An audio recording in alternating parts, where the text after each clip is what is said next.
अस्सलाम वालेकुम अब्बू। वालेकुम अस्सलाम बेटा। अब्बू मैं हजे किन्ना क पढ़ना वा? पुत्त एफए ते करना ही है ना, फिर उस तो बाद की करना? उस तो बाद कोई चंगा जा कोर्स करांगे,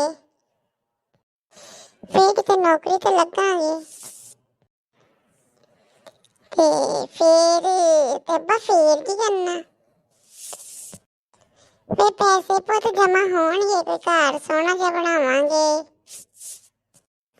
कोई गड्डी लवांगे ते अब्बा फिर पुत उस तो बाद कोई हज उमरा करांगे ते फिर की करांगे अब्बा उस तो बाद? ते वड्डे भरा दा ते भैन दा कोई वेखांगे, ब्याह श्याह करांगे।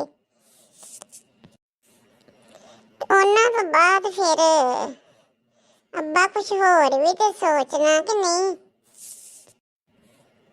हाँ पुत्त होर भी बड़े काम हरे करन वाले आ, वो भी ते करना ही आ। ते अब्बा मेरे